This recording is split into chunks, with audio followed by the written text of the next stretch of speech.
I'd like to introduce Tom Curtin at Horse Chats today. Tom's going to talk to us about Outback Northern Territory, and he's going to give us a real and raw look into the training of working dogs and horses into the Northern Territory. He's one of the star Equitana presenters, but before we get into what he's going to do, I'd just like to remind you about International Horse College. So if you'd like to work in the horse industry, but you're not sure where to start, then have a chat to the friendly team at internationalhorsecollege.com.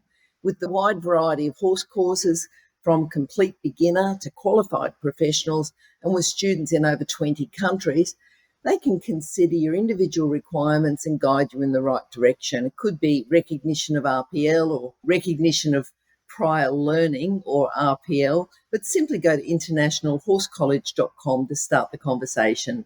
Registered Training Organisation 31352. Now, Tom, welcome to Horse Chats. No worries. Thanks for having us on, Glenys. Appreciate it. Well, certainly we've been talking to a few educators and we're all looking forward to Equitana, but you're going to give us a real and raw look into training working dogs and horses in Outback Northern Territory. But before you do that, just so we can get to know you a little bit more, tell us your favourite quote. It could be an inspirational quote. It could be something that you tell people all the time, something that you talk to yourself all the time and remind yourself. Just tell us a bit about that. Yeah, well, I sort of grew up on a farm near Kingaroy, about 3 hours northwest of Brisbane. And when I was a kid, there was a neighbour that lived down the road, and he was a bit of a go-getter and very hard worker, very passionate. Got kicked out of school when he was 12 years old, and the teacher said he'd go nowhere, and he ended up raising a family and doing a lot of horse work, cattle work, fencing, droving. He bought a couple of motels, and he's just living the life these days. But back then, his motto was, if the mind can conceive, the body will achieve. And so I've ever since just living by that rule, and really believe if you can really visualize things and really work hard towards it, anything's possible. So that's been the biggest one in my life. I love it. And I love it when, I can't remember the exact quote, but it's a bit like, the people who are standing back, looking at people achieving and saying the wrong things about them should take a leaf from the book of the people that are actually achieving their goals. So I'm really happy to just find someone who people said wouldn't go anywhere and he's done well, and horses too, that people say, no, they're no good. We'll get rid of them, and then they go on and achieve great things. Yeah, that's right. There's a lot in it, I think, and I'm still learning all the time in life, and also with horses and dogs, and the same sort of thing. There's so much, as human beings, we're still learning as well with all the animal side and the psychology behind it all, and I think it's fascinating and amazing what you can get achieved if you delve into it a little deeper level. Mm. And it's a long way from Kingaroy to Katherine. What took you up to the Territory? Yeah, I just seen on the TV when I was a kid all about the wide open spaces, the helicopters and bull catchers and the cattle, I suppose, up there. And I just always wanted to get up amongst it all. And I tried to leave school after year 7. Mum and Dad tracked me down and told me to pull my head in and get back to work. And so I finished year 12, and they said, no, you got to get a trade or a degree before you go. So I ended up doing a 3-year degree in beef cattle, and finally, headed up there about 10 hours south of Darwin, and just went on a cattle station working in the stock camps. And I loved it. I was there for a couple of years working in the stock camps, mustering cattle, and then got moved into breaking in horses there, which was fascinating and a real turning point in my career. It's a different life, It's for people who are brought up in the city. I think most people with horses, they're not real city people. It's sort of, sometimes you get a little bit in between. But if someone's thinking about going out west, going to Katherine, forget about the knowledge, because, we keep gaining knowledge as we go. What do you think their character traits need to be? The core character skills. What sort of characters do they need to be? Yeah, I think you've just got to have an open mind and be willing to try. And I think you've got to be able to get on with people, all different ages, sizes, temperaments, and be able to work. You've got to really be able to just keep on going, in the heat, in the dust, in the saddle, long days in the saddle. But the biggest things I found, sometimes you're working in 40-degree heat with 10 other personalities and under high pressure situations. Cattle will be going everywhere and you've got to keep you cool and keep your head in the zone. But if you can get on with everyone and do your part to make up the team, then I think anything's possible. And do you think the people that go even further, they don't just sort of go out there for a year or two and say, yeah, great experience, and then move on. The people that stay there their whole life, is there something else that makes them stay there their whole life? I mean, obviously a love of the country, but anything else, do you think? In my situation, I went up there just very keen on the horses and the way of life in the Northern Territory with the wide open spaces. But for me, there was something that got in under my skin and really unearthed this passion for songwriting when I was up there. This old fella, I began to write a lot of songs on the back of a horse. This old fella gave me an old guitar, showed me 3 chords, and I used to sit around the campfire every night trying to practice the guitar. So for me, I don't know. There's a romantic side to it that people sort of advertise about getting out west or out bush and having a crack. And it is, I think, a combination of, the great outback and the sunsets and the weather and the people you're working with. But I also reckon there's something else out there that gets under your skin and really enriches your soul, I reckon. And in my case, it really turned me on my head and really got me directed into horse training and songwriting and living and staying up there in the top end. So it's been an incredible journey. I was going to ask you about the songwriting, how it started, but going from a guitar, learning 3 chords, and then writing songs, and you've got quite a few available that you've written now.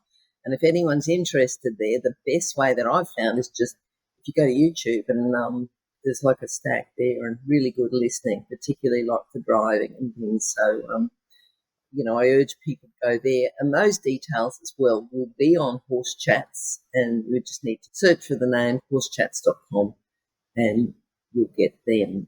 But tell us about the first song that you wrote. Oh, yep. Well, I was in the mob of about 2,000 cattle, and I just felt that I was smack bang in the middle of the territory. So I was right up the lead, holding the lead, steadying them up. And we had about 10 other ringers all around pushing the cattle. We had to walk them 20 Ks that day. And I just began to write this song. And later that night, I was in the corrugated iron shower underneath the windmill and began to sing this song. And unbeknownst to me, I came out and there was 10 other people all gathered around the shower. It was a bit scary because it was rusty old corrugated iron. But I came out and they all just said, "Oh, what's that song?" And they really pressured me to keep singing every night around the campfire. And because back in those days, there was no TV, radio, or phone. We had to make our own fun. So the song probably sounded pretty good to them. They're pretty hard up for entertainment. So they all really got behind me and encouraged me to keep on writing and singing and went from there. And it was, a lot of fun talking to those guys and hearing their stories as well around the campfire each night. We've invited you on as an Equitana educator. And Equitana is basically, even though the country music, the dogs, they sort of fall into it, but the horses. Has there been a particular horse that you think, wow, I really learned a lesson from that horse? Sometimes the horses you learn the best lessons from are the ones that aren't that easy. Yeah, totally. Well, one of the horses, when I was about 15, Mum and Dad had this line of horses, but they were pretty headstrong. And he was an Australian stock horse, but he was pretty wild. It took me about 6 weeks before I started to ride. I got bucked off him 3 times in a row and nearly gave it all up. And then, I somehow managed to hang on and kept riding him. And we called him Nobby's Nuts. And you couldn't put your arm out on him or move your arm. And I bagged him down and I used a lot of old style techniques. That's how we were taught back then, is to hobble them and tie their feet together and really try to manhandle the horse and wear them out before you got on them. So we did a lot of that stuff, but we weren't really engaging his mind, looking back on it. And so yeah, every time I gave him a rest or a few weeks off, he just revert back to being a rat bag again. So that guy, yeah, we got him trained up eventually over a few years, and yeah, we eventually won a camp draft with him, and but he really taught me respect with the horses. You know, you can't really dominate them and try to manhandle the horse. It's all about the mind, and yeah, we had a lot of fun trying to do all that, but I learned some valuable lessons. Good, good.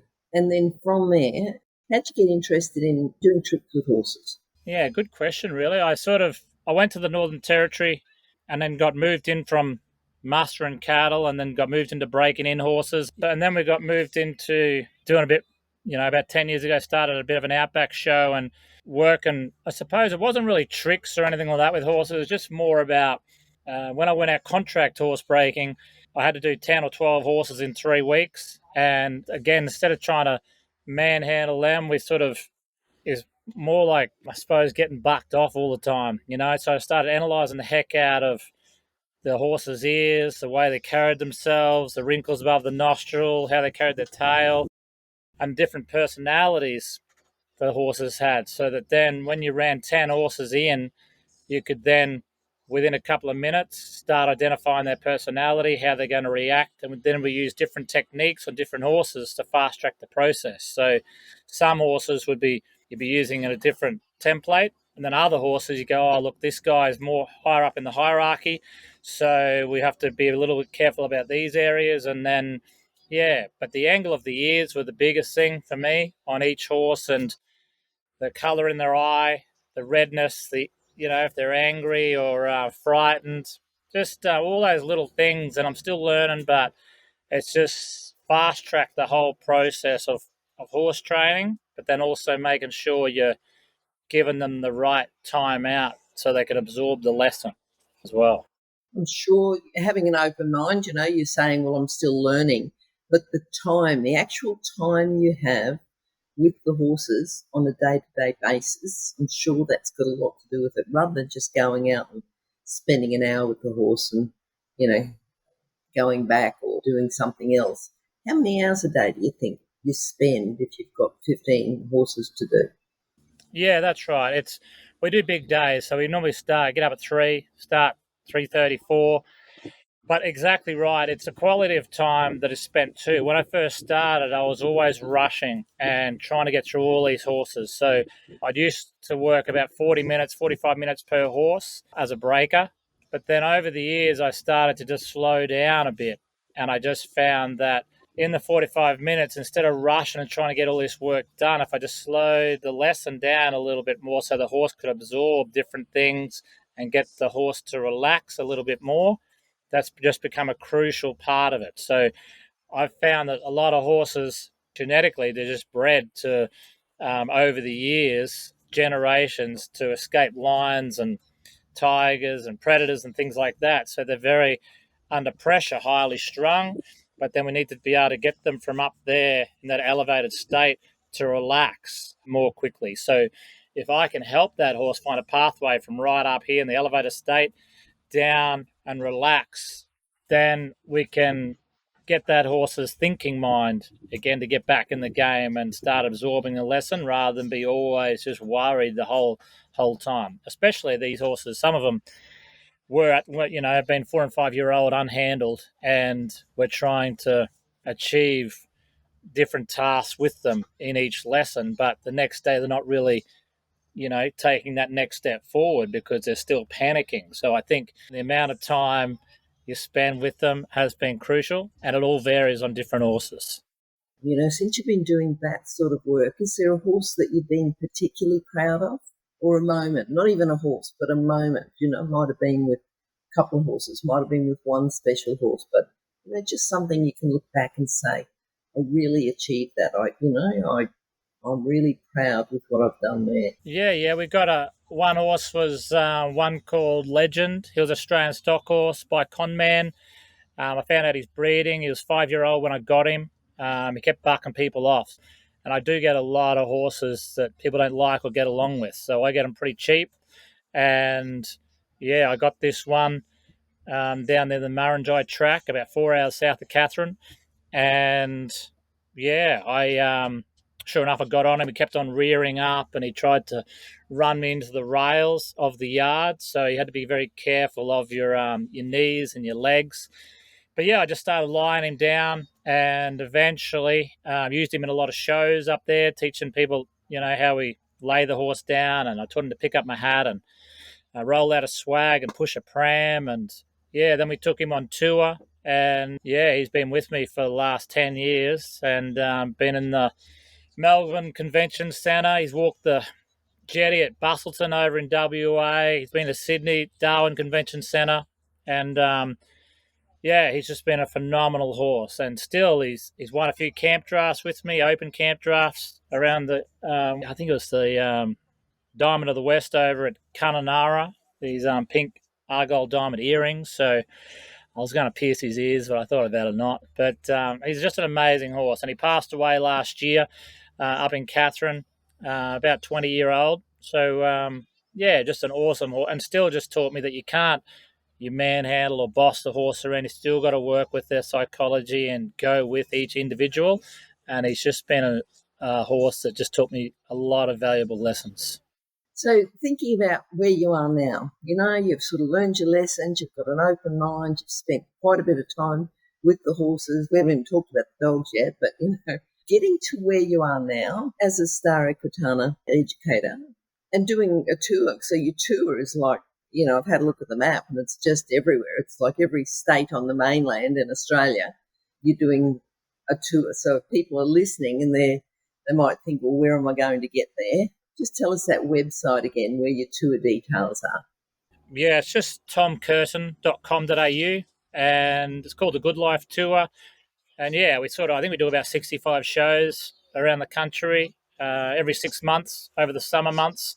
We tour, we get out of Katherine up in the top end of Australia where it's pretty hot and humid. And then we just get on the road and do an hour and a half outback show with horses and dogs. And then we do a concert as well. So we're sort of on the road at the moment down near Sydney way. And we'll just keep heading around towards Equitana, then over to Perth and up the west coast. What a great life for your kids, huh? Yeah, they've kids are doing school of the air. Yeah, they love meeting people, and my wife just put kid seats in the truck, so I drive the truck, and she drives the car and the caravan. So they've always been in the car with mum, but since she's put kid seats in the truck, I can't keep them out of there. So it's a big windscreen, a big movie screen for the kids, and they're off their iPads. They're just loving it in there. And I actually saw an emu the other day wandering around with about 8 chicks, and Harry, my 4-year-old, said, "Hey, Dad, look at that mother emu over there." And I said, "It's actually the mother lays the eggs, and then the father raises the chicks. The mother goes off, and the father then is raising the chicks." And it dawned on me that it's actually what I was doing in the truck, explaining all about fire breaks and exclusion fencing. But we have a lot of fun, and the kids really love it too. Good. But what about, thinking about where you are now and where you were when you're, back in Kingaroy and learning about horses? What's been the biggest challenge to get you just to where you are now? We won't talk about your parents and about how they stopped you and wanted you to get a degree. I'm sure that would have come in handy in the meantime. But, working in Katherine, but now you're out there, you're touring, you've got the opportunity to show your kids. What's been the biggest challenge if you think about that time? Yeah, I think, to be honest, there's been so many challenges. The amount of challenges is absurd. There's been so many, to be honest. We run an outback show, so I'll just lift a few, I suppose. The biggest one was I was training or starting a lot of horses under saddle for all the cattle stations in the NT when I first went up there. And then the live beef export ban hit in 2011. And then a lot of cattle stations just shut their doors. Their budgets couldn't work. So, and I was doing about 150 horses up there a year. And so overnight, yeah, everything shut down. My marriage sort of went to pieces at the time, and my two little kids went to Perth with their mother, and just all financial stuff. So, and I was left there, and I thought, well, I went back singing, started singing at the caravan parks in Katherine, and had this idea about starting up an outback show. So I started that and doing a few horses on the side. And initially, no one came to the first show, and only one or two people would come to the show 3 times a week in Katherine. And so a lot of my mates said, Tom, it's ridiculous. You're good at training horses. Just keep with horses. Don't worry about these outback shows. It's just a waste of time. But my gut feeling was just trust your gut. If I make it interesting enough, it could really work, you know? So I just kept on chipping away at it. And then gradually, more and more people started to come to the shows. So we started doing that. And then I went on the road. Sorry, I used to go down south to break in horses to Perth or Kingaroy over the summer months. And I'd keep starting horses under saddle there. And then I thought, what if we just have a go at seeing if we can take this Outback show on the road? And, it was about 10 years ago. And I thought, well, no one really knows me. So what we did, we loaded up 20 panels, horse panels in the truck as well, set off down the West Coast, had 40 shows organised, but we were doing them 5 nights a week because I thought, man, if only 3 people turn up, I've got to still put diesel in. I only had my wife and I and a couple of dogs and horses. So everywhere we went, we asked the people out there if they could donate a young horse, and we'll give a horse starting demo as well, all down the West Coast, which we did. And it all went to plan, thank goodness. There was still only, some places only had 10 people rock up. But, we've been the last few years, and now we're getting a few hundred people come along to shows and things up the West Coast. And so I just think, a lot of my mates at the time, you got rocks in your head. Why would you just set off there and think it's people going to rock up and see your shows? And I said, yeah, but what if they do? What if they do actually turn up and we get the marketing right? And, it'll take time, but we could possibly, if we keep writing songs, fresh songs and new ideas to the shows, and keep expanding our horizon every time and pushing ourselves and not staying with the same mold of the show, it's possible that we could expand. And, I said, yeah, but I don't like your chances. So there's been so many walls put up in front of us. COVID, we had no tourism. We had to think outside the box, went back training horses, started up a riding school for kids to learn how to ride, and started with Katherine people, then to Darwin. And then as the borders opened again, we got outside people coming. So it's been a lot of things, but I think the overall thing was every time a wall went up in front of us, my line of thinking was there's always a way around it. So instead of just saying, okay, we can't go there, I said, okay, well, what other way? There's got to be another way of going around. So let's work out the other way of around this wall, and then we'll figure out a solution. Great, great. So you're not only resilient, but you're solution orientated. That's you deserve to be where you are then. Well, I've got a good wife too. I met my wife hitchhiking. Excuse me, Harry, out of there. I met my wife hitchhiking in southern WA. I was training horses about 8 years ago, and her old man picked me up off the side of the road and took me back to their farm. And about 12 months later, convinced her to come up to Katherine. And so, she stuck around, and now we've got 2 little kids as well, and still poking along. And she's been amazing, to really keep it all running as well. And then to go on the road as well. She loves it, and living out of a caravan and meeting people and, trying a few kids on the go. It's a lot of fun. All right. Now, something more along the lines of education for our listeners. You do a lot with young horses, or even older horses that are still classified as young horses, I suppose, if you're sort of thinking, what's the oldest horse that you've started from scratch? I've done a couple of 10-year-old horses on cattle stations in the Territory when I first started out, because they were the only horses I could get. All the other horse breakers or trainers had them. So, they were there, and some were pretty good. Some were just so stubborn, and rightly so, They've been stuck under a tree for 10 years and then pulled out, and here you go. Some have been started before. They'd learned a lot of bad habits. So, and I think cutting my teeth on those 7, 8, 9-year-old, 10-year-old horses was some of the biggest learning lessons I've ever had out there.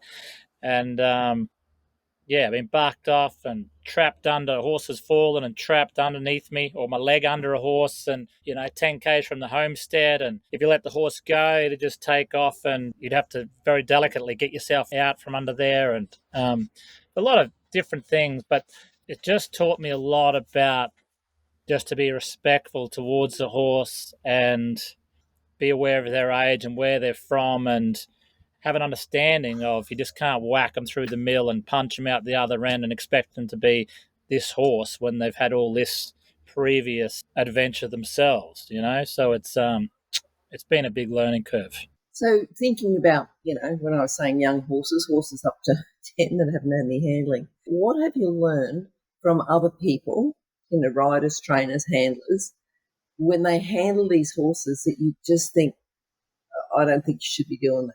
I'd be doing it different. What do you think they're doing that you'd be doing different? I think one of the biggest things is the lunging. A lot of people, when they start to lunge, a lot of people, especially even yearling foals or 2-year-olds, I think the lunging is a real respect thing. And like when I lunge a horse, I stand in front of the horse and I ask that horse, I show it where to go, and I don't move my feet, right? And I ask that horse with a flag to move out of my space and to take that lead and get out on that direction. A lot of people I've found doing clinics around the country is they ask the horse to go, but then they run around to the hind end to try to get the hind feet of the horse to move. In the horse world, the dominant horse, he walks straight towards another horse that's in front of the hay bale, and the inferior horse has got to move his feet out of the way, otherwise he gets kicked or bitten. So if we're not showing that horse that we're the boss and we're running our feet around, that horse is going, oh, well, I don't have to do much at all. That guy's the inferior fella, so he's moving his feet.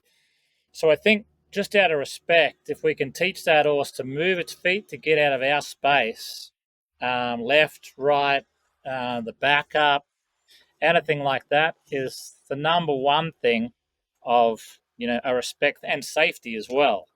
So horses don't start running over the top of you, but also don't just mindlessly teach your horse to run around you in the lunge. Also, a lot of people just lunge. I see them lunging round and round and round, and it might be getting fit, but that there's nothing going on through really the mind of the horse. I think if you can keep changing that up, the speed, the direction, moving that horse's feet, and when it does the right thing, give it 3 to 5 seconds off so it can chill, lick its lips, absorb that lesson, and then go on to the next thing. I think there needs to be a timeout when the horse does the right thing, and keep going. If the horse is not doing the right thing, you've got to keep going until you get that correct movement at the right time, and then release the pressure. So I think it's the timing of the reward is also crucial. I think that timing, it's a foundation of a lot of training, but the timing takes a little while to develop. That's right. Have you got any hints to get that timing right to help people? We talked about fast track before, to help people fast track that ability to see the right moment. I think if you focus on the horse's feet, really. So, in particular, if you go for the lunge and you're asking that horse to move, I want the front foot to move first. So, if I'm asking the horse to go to the left and then I've got my flag out, asking it to go, I increase that pressure until that one foot starts to go, and then I freeze my hand or drop my hand. So that if you look at its feet, and you're keeping your feet still in the lunge, you're asking, increase the pressure, and then you just got to keep building that pressure, and you might even have to tap it on the shoulder to get that whole front end to move. But as soon as that leg goes, back off, you know. Yeah, and I do the exact same thing on a dog. If I'm teaching the dog to go to the left, I have it on a string like a lunge, and I show the dog that way. I increase the pressure with the bag. As soon as that dog looks like it's going, when its feet start going, my feet are still, my hand stops, give it 3 seconds off, and then I ask again. So I think if you can focus on the feet and then be clear in your mind too of what you're actually asking, you know, and even say it out loud, like my wife thought I was crazy when I was, because I try to ride a lot of horses without a bridle. And so I'm going, okay, so I want this horse to stop. So I've got my feet on. So I'm walking around the kitchen and I'm going feet on, feet off to stop, inside leg on to rock back and get it, outside leg squeeze, and I'm walking through the kitchen as if I'm riding a horse to get the coffee. And she's going, what are you doing? But I think if you've got it nailed in your mind, even without a horse there, Then when you come through, you're on a horse, and there's another element or a factor that you've got to worry about, which is the horse. And then because it's their mind as well, and then the pressure goes to a whole nother level. So if you can train yourself to keep your pressure under control and a cool mind, even when it's going ballistic, chaotic barking or taking off or going too fast, you got to think, okay, now what do I do here? All at a calm thing. I think the mind yourself is the biggest element just to keep it in check and keep everything under control. I think you really clarified something there, just to do with the mind. So as a, mainly eventer doing dressage, it's okay to learn your test beforehand, but I know that I've done a lot of visualizing, and I know that while I'm sitting on a chair visualizing my test, yeah, I'm thinking inside leg, outside rein. Let's bring the horse, go right deep into the corner, keep the rhythm, keep the bend. And I've been thinking a lot, and I think that's really helped. So, if people haven't thought along those lines, go back and listen to what Tom's telling you there. It's not just a matter of keeping the horse's mind active, but keep your mind active, especially in the times when you're not riding, so that you can fast track. You can teach yourself a lot more, a lot quicker. Yeah, that's right. You look like a bit of a wacko, but it's amazing, you know, under pressure of when it all starts. 'Cause it's all cool when you're at home and there's no pressure and doing these little maneuvers on your horse and everything's cool. But then when you go out to an event, there's an added pressure of people watching, your peers watching, judges watching, there's a competition at stake, and that all just gradually starts to build. So you've got to try to keep all that in check. And I've just found that when I do it, compete camp drafting, for instance, I just imagine I'm just by myself. I go into the camp, looking through the cattle, and all I'm trying to do is get the one cow that I picked out of the front of the yard. I'm not worried about running a big score or getting the gate outside. All I want to do is get out the gate. And once I'm out the gate, all I do is look for the first peg. And if I can get to the first peg, then I worry about the second peg. So everything in my mind is all structured so that we're not going, oh, I need a big 90 score out there to get around the gate. It's just, let's just pick the right cow. Then try to do the night, get out the gate of the camp. And it's all just in levels. And then when I'm riding a horse, a young horse and trying to get nice circles on it. It's where are my legs? Where are my hands? Am I sitting upright? Am I looking forward, looking where I want to go? So I've got all these little cues in my mind, but the biggest one is like, don't give a rat's about who's watching, who's looking. I don't care. So I just mentally block all that out and say, look, we're here. We've done the work at home. Let's just go out and have a crack as if we're at home and see what happens. There's no pressure. Yeah, yeah. Now, we haven't talked much about your dogs. What was your first dog? Did you have a dog at Kingaroy?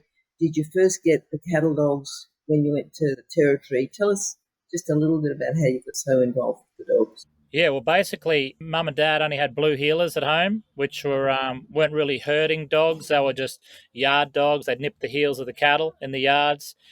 Dad didn't have much of an idea about a herding dog. And my first dog was when I was 15, got a Kelpie. I started training him on some sheep at home there. But I went with this old fella called Hurley Toomey from Kingaroy and on my school holidays a couple of years earlier. And he showed me how to start a young horse under saddle, and it was very old school. He worked with J.D. Wilton and a few other fellas in the early Australian era. Amazing horseman. But he had this dog in an old chook pen, a yellow, looked like a dingo, and a yellow dog, and he had all tin up all around you couldn't really see in. I was there for about 3 weeks every day. He was teaching me how to start this young horse, and I was half keen on that dog, so I was always trying to have a look in there to see, and he'd always rouse at me, get away from that dog, mate. And eventually I said, Mr. Toomey, is there any chance you could show me what that dog does in there? Because I can barely even see it. And my last day, he said, righto, come over here, I'll show you this dog. And he sent this dog, he said, there's 6 head of cattle down the back there. There's about 500 metres in a scrub block. And he said, 3 cows have got ear tags in and 3 cows don't. So I'll send this dog down and I'll tell him to get the one with the 3 ear tags. So he came out of this dog and said, hey, mate, and can you just go down the back and get the ones with the 3 ear tags? And he just grabbed his ear like this, his own ear, and pointed to the dog. He said, off you go. And that dog went down. You could see him sifting through the cattle, and he brought the 3 cows back with the ear tags. And I said, yeah, but how do I know that the other 3 don't have ear tags? And he said, okay. And pushed them back. So this dog pushed them back, and he came back to him and gave him a rest for a bit. And he said, righto, go down there, no ear tags, no ear tags. And did these big cross things to this dog. Dog went down, sifted through, and brought back cows with no ear tags, 3 of them. And I said, how the heck did you do that? And he said, mate, if you hang around dogs and horses long enough, you'll work it out. And I've still got no idea, but it was just amazing. So that got me into the working dogs, and then I did a few schools. When I was down there around Kingaroy and got into the Kelpies and a couple of collies, did a bit of contract mustering, and then took them up with me to Katherine and started up there and got more into the herding side with Kelpies and collies and the training. And yeah, still learning as we go, but we pick up a lot of dogs that people don't like or get along with. We just train the heck out of them, build up their confidence, and then we sell them to farmers all around the country as we travel around. And are you doing anything with dogs at Equitana? Yeah, so we're taking in, I'm not sure, we've got about 10 with us at the moment. So yeah, they said they wanted to, we've got a few goats. So we train the goats, or we round up the goats with the dogs, and have a lot of fun. And same sort of technology as the horses, training the dogs. But again, it's trying to control their natural instinct, work and livestock under pressure. I want to be able to sit them all, call them by their names, put them exactly where I want them, to move these goats around an obstacle course and on top of drum. The goats jump up onto these drums and things like that. So it's not really a polished show. The whole show is all about the training of the animals and trying to teach them all to behave themselves and do as directed, but it doesn't always go to plan, and people can see it's real and raw, and I think that's why they are attracted to the show. Great. Tom, before you go, if people would like to contact you, we've already talked about the show, but can you just go over that again? And for those people that, who are regular listeners, they already know, just go to horsechats.com and they can do a search for you. But tell us your contact details anyway. Yeah, they can just jump on my website, tomcurtin.com.au. I'm on Facebook and Tom Curtin Official, and Instagram there, and Spotify if you want to follow us there on the music side of things. We've got a new song at the moment. I work closely with Dolly's Dream. A little girl a few years ago up in Katherine took her own life after a bout of online bullying. So they started a foundation called Dolly's Dream. So I've written a couple of songs now. The latest one's Be Kind. It's out at the moment, just released to radio with a few other artists. And we just sort of, as we tour, we drop into a lot of schools and talk about the anti-bullying movement and sing them a few songs. So you can go to our website. I think these shirts, Dolly's Dream here, $10 for every shirt goes to Dolly's Dream. So I think we've raised about 60,000 so far just from people, jumping on buying a shirt. You can do that on the website as well. And it's just our way of helping out as we travel around. Great job. Okay, well, Tom, great to talk to you. Have fun at Equitana, and we'd love to have you back on. We can talk about, I'm sure you've got a million other things that we can talk about and learn about from you. So we look forward to catching up again. Thank you. Thanks so much, Glenys, for having us on, and keep up the great work. Cheers.